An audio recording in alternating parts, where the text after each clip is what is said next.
This is a quick update to that Incra miter sled video that I did the other day.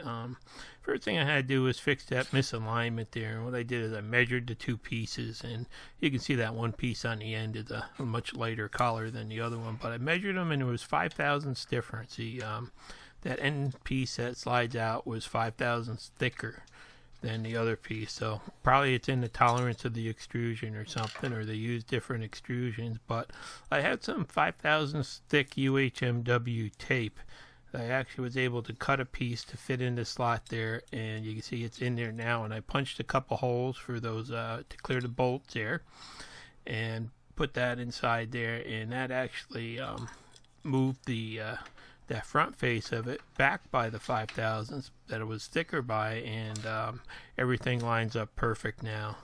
So that was the easy way to get that all lined up and fixed. Then I just decided to throw the straight edge on there and check it, and you can see it's all it's perfectly in line now, so there's no hitting it or anything like that. And when I had the straight edge out, I decided to just run along the fence and just check the flatness of it there. And across that length of the fence, actually my straight edge could be out by 2 or 3 thousandths in that amount of length. And I came out with there was about a 5 thousandths dip in one spot, but that's really good, I feel, for extrusion this long. So that seems to be really nice straight part. They did a good job on that. And right down in there is where it started going out a little bit, right there to the end. So, 5 thousandths gauge would fit, 6 wouldn't.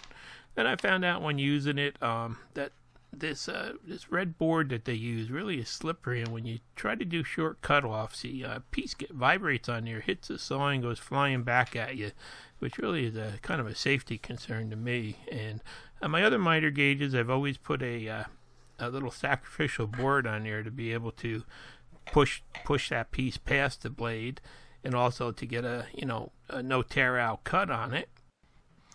Now the Craig gauge here that I've got actually had a real easy to use. The flip stop would go over a sacrificial board there, and it still was just flip down in there, and it'll be a little bit high there, or you could just take and break off that tip to allow it to go fully down and work the same way with a board or not. So that was a pretty well thought out thing. And when I first looked at this Incra stop, I tried holding a board in front of it, and it looked like there was absolutely no way to use it with a face board on there. So my first thing was I went a different way when making the sacrificial part. But I did that first video, and someone saw it, and they pointed me to a video where this actually does have a adjustment on it to move it forward 3/4 of an inch. See, it works good as it is there. It works good without a board on it. And here I'm going to show you what you have to do to move it if you want to go and just put a board on there. Either way, it's something that I think you really require for safety on these fences here.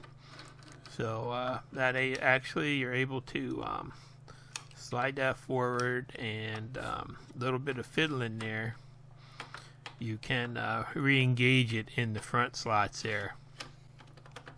So if you want to put a board in there, you can just just move that forward and adjust it. And then you're going to have to put a board on the fence, and you're also going to have to put one on that movable stop. So that's one way that you can go. And I actually decided to go a different way. And, I really didn't know that this was available, but I'm glad I went the way I did anyway. So there you can see how you can, actually, you can squeeze a fence in there. At first I thought you couldn't. Here shows the way I went. I went with I made a piece of plywood to go on the end there to actually hold the sacrificial part.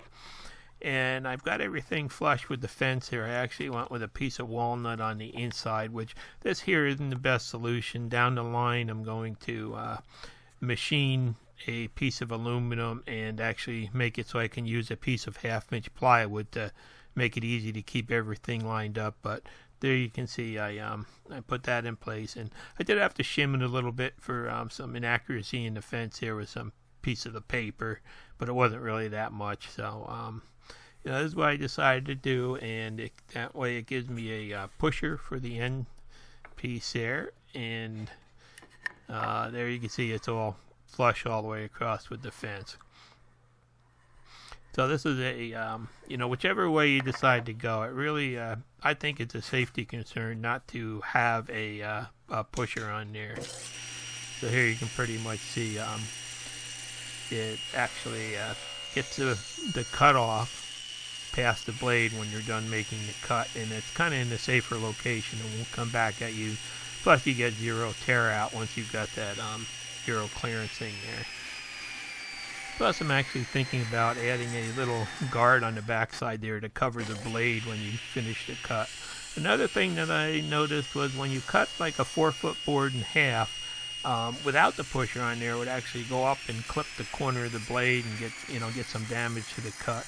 And with the pusher, you can see it still droops down and gets pushed sideways. So I had that piece of cut off, and I had a couple of rare earth magnets that I had, and I drilled some 5/16 holes, just a little bit deeper than the magnets in that piece there.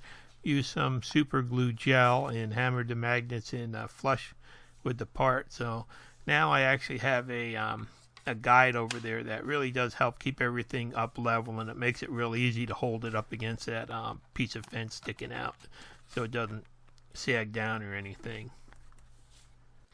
So these are just a couple of ideas and how I implemented them of what I think you really should try to do to actually make this jig a little bit safer to use and a little bit easier to use too.